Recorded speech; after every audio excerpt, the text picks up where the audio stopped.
ጌታን እንደዚህ አይደረግም። ጌታ ምስኪን እንደዚህ አይደረግም። በጣም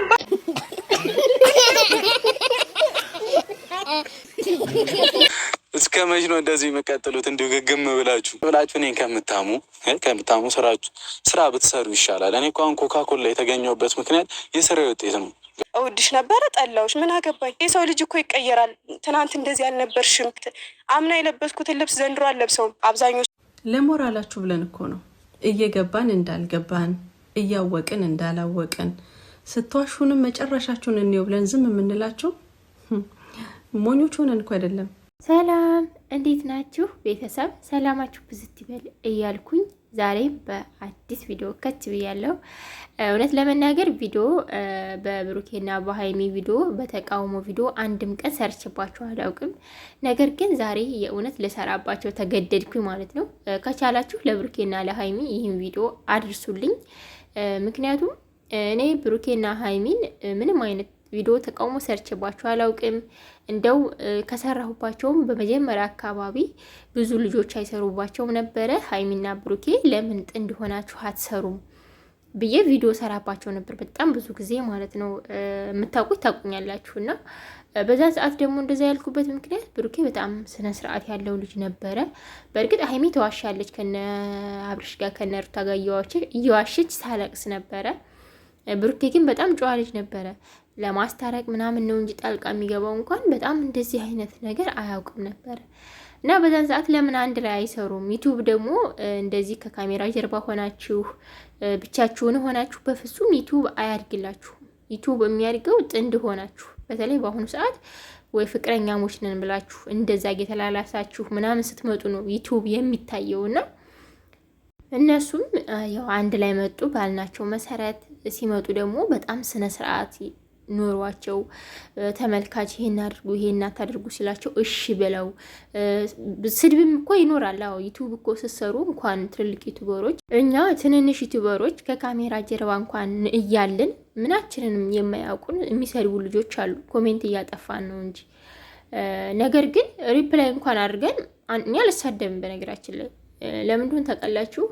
ዩቲዩብ ላይ ስመጣ ዩቲዩብ ስሰራ ተመልካች ነው የሚያሳድገኝ። ስለዚህ ተመልካች ደግሞ ኮሜንት የመጻፍ መብት አለው፣ መብታቸው ነው። በነገራችን ላይ ብሩኬም ሀይሚም ዝም ብላችሁ በየቀኑ የምታወሩት ስለጠፋባችሁ ብቻ ተመልካችን የመናገርን መብት የላችሁም በፍጹም። ምክንያቱም እናንተ ቪዲዮ መዝጋት ትችላላችሁ ማለት ኮሜንት ከዘጋችሁ ደግሞ ቪዲዮአችሁ እንደማይታይ እናውቃለን። ስለዚህ እኛ ዩቲዩበሮች አንዳንዴ እያየን ዝም የምንላችሁ ሞኞች ወይም የማናቅ ሆነን አይደለም። ዩቲዩበር ብቻ ሳይሆን በጣም ብዙ ተመልካች የሚያውቃለ፣ ግን ደግሞ ዝም ብሎ ያያችኋል። በቃ ሀበሻ ጥሩ ነገር ስለማይወድ፣ በነገራችን ላይ እኛ ራሱ አሁን ምግብ ምናምን ይዘን ብንመጣ በራሳችን የሆነ ነገር ይዘን ብንመጣ እንደማንታይ ስላወቅን ነው። ምክንያቱም አረብ ቤት ነው የምንሰራው፣ አረብ ቤት ነው ያለነው።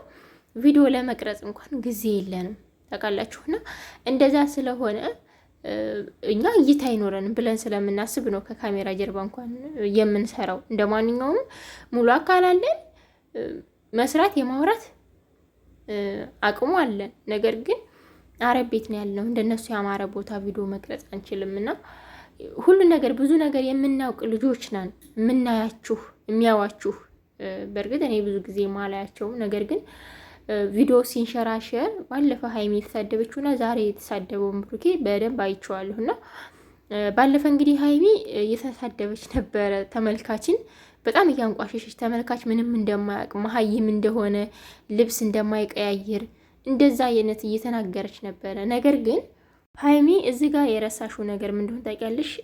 እዚህ ጋር እንድትደርሺ ልብስ እንድትቀያየሪ ጫማ እንድትቀያየሪ ያደረገሽ ህዝብ ይሄ የምትሰድቢው ህዝብ ነው። ገባሽ? ቪዲዮሽን ባያይልሽ ቫይራል እንዲወጣ ባያደርግልሽ ቲክቶክ ላይ እየቆራረጠ ዩቲዩብ ጀማሪ ዩቲዩበሮች እየቆራረጠ አንቺ ታዋቂ እንድትሆኝ ባያደርግ ኖሮ አንቺ እዛው ቡታጅራ አመድሽ ላይ ስትንከባለይ ነበር የምንኖረው። ገባሽ? ትምህርትሽን እንኳን እንዳትማሪ እኮ አቋርጠሽ የዩቲዩብ በልጦብሽ ነው ወደ ዩቲዩብ የመጣሽው። ስለዚህ ለተመልካች ክብር ሊኖርሽ ይገባል። እንደውም ልትከፍሉን ይገባል። እኛ ቪዲዮአችሁን ለምናይ ተመልካች እናንተ ልትከፍሉን ይገባል። እንኳን ልትሰድቡን ልታንቋሽሹን ቀርቶ እኛ አረብ ሀገር ያለን ልጆች ነን በነገራችን ላይ የምናያችሁ፣ ሌላ ማንም አያችሁም። በተለይ አሁን የቡታጅራ ዩቱበሮች ከመላላስ ዝም ብሎ አሉባልታ ዝም ብሎ ወሬ ከማውራት ውጪ ምንም የሚያስተምር ነገር ቪዲዮ ስለማሰሩ ከአረብ ሀገር ውጪ ያለ ሰው ማንም አያያችሁም። ስለዚህ ለአረብ ሀገር ሴት ክብር ሊኖራችሁ ይገባል። ልክ እንደ ጅማሬያችሁ ይሄን አድርጉ፣ ይሄ እኮ ስህተት ነው፣ ይሄ እኮ ትክክል አይደለም ስትባሉ እሺ ብላችሁ ማዳመጥ ሲገባችሁ፣ ነገር ግን ጭራሽ ለመልሱ መልስ ስትሰጡ መልስ እኮ ስጡ አትስጡ አይደለም፣ ነገር ግን በስድብ መልኩ ልክ በንቀት ነው የምትመልሱት። ትናንትና አሁን ብሩኬ ስራ የለባችሁም ወይ? በጣም ትልልቅዮች ናችሁ፣ ለምን ስራ አሰሩም? እኔ እኮ ሰርቼ ስለተለወጥኩ ነው እዚህ ኮካኮላ ላይ ተጠርቼ እዚህ ቦታ የደረስኩት እያልክ ነበረ። ምን አውርቶ አደሮች ናችሁ። በነገራችን ላይ ዩቲዩበር አውርቶ አደሮች ናችሁ።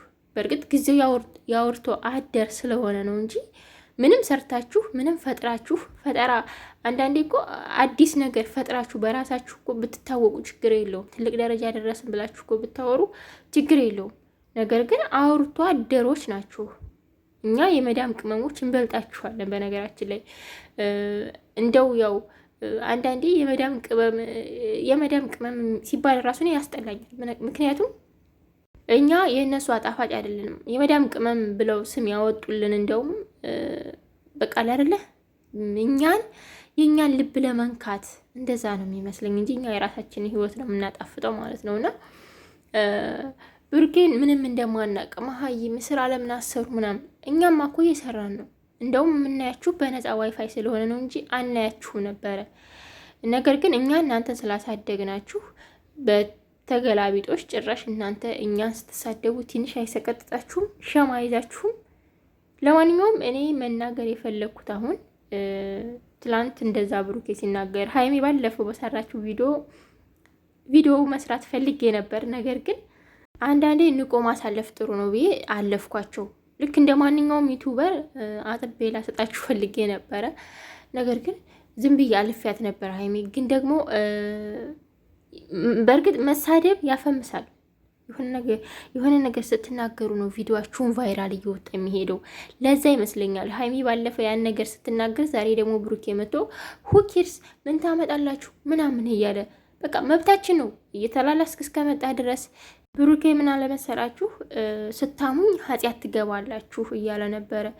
እሺ እናንተስ የምትሰሩት ውሸት የእናንተ ጽድቅ ነው የምትሰሩት ማለት ነው። የምትዋሹት የምትምሉት ከ10 ሴት ጋር 10 ሴት መሳም ግዴታ ነው። እናንተ ሲጀመር ተሳሰማችሁ ብቻ አይደለም የምታወቁ የሚመስለኝ። የእውነት አንድ ቀን አድራችሁ ተላልሳችሁ ተጋድማችሁ ምናምን እንደዛ ነው የምትለያዩ መስለኝ። እስኪ የሚረቡት ታጅራ ማንን ነው? ስንት ሴት ነው ያልሳማችሁት? ስንት ሴት ጋር ነው ያልተላላሳችሁት?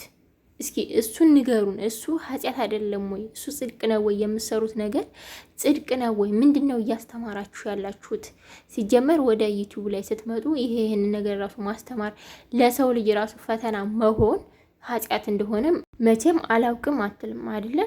ምድረ ቡታጀራዎች ከመላላስ ውጭ ምንድን ነው የሰራችሁት? እስኪ ይሄን ሰርተን ይሄን አስተምራናችኋል፣ ይሄን ህዝብ ለውጠናል፣ ይሄንን ህዝብ ረድተናል፣ እንደዛ የሚባል ነገር እስቲ የምትናገሩ ነገር ካላችሁ ተናገሩ። እና ደግሞ ጾለት አድርጉ። እኛንም እንትን የምትሉበትን የምተቹበትን ጾለት ብታደርጉበት ይሻላችኋል። ምክንያቱም ለጦርነቱ እናንተ ቅርብ ናችሁ እያላችሁ ነበር። እዛው አገር ላይ እኮ ብዙ ነገር እየተደረገ ነው። አገራችን ላይ ይህ ሁሉ ግፍ ሲፈጸም አንድ ነገር ያላልከውን ነገር ዛሬ ላይ ጾለት እንዴት ተሰማ? ቤተ ክርስቲያን እንኳን እኮ ሄዳችሁ በስነ ስርዓት አንድ ቀን እንኳን የተቸገረ ስትረዱ አይቻላክም። ይሄ አሁንማ ልብስ መቀያየር ነው የምታውቁት። እውነት ብሩኬ በጣም ጥሩ ልጅ ነበረ ድሮ ቤተ ክርስቲያን ይሄን ነበረ። የእውነት በቃ እንዴት ብዬ ልንገራችሁ። አሁን ላይ ግን ተበላሽቷል። እና ጾለት ካደረጋችሁ ለሀገራችን ራሱ በጣም ጾለት የሚያስፈልጋት ነገር ጊዜ ላይ ነች፣ በጣም ማለት ነው። ምናልባት ዛሬ ላይ እናንተ አዲስ አበባ ነው ያላችሁት፣ እየዘነጣችሁ ነው፣ ጠግባችሁ እየበላችሁ ነው። ስለዚህ የራበ ሰው ስለ ራብ ምንም አይሰማችሁም፣ ስለ ጦርነት ምንም አይሰማችሁም፣ ስለሚሞቱት አባቶቻችን ምንም አይሰማችሁም ይሆናል። ነገር ግን የሆነ ቀን ይጸጽታችኋል። እና ጾለት ማድረግ ካለብን ሁላችንም ብንጸልይ ለሀገራችን ለዓለም ሁሉ ሰላም ነው የምመኘው። ቤተሰብ ሰላማችሁ ብዝት ይበል። ሰላም ለሀገራችን እያልኩ ሰናበታችኋለሁ። ባይ ባይ።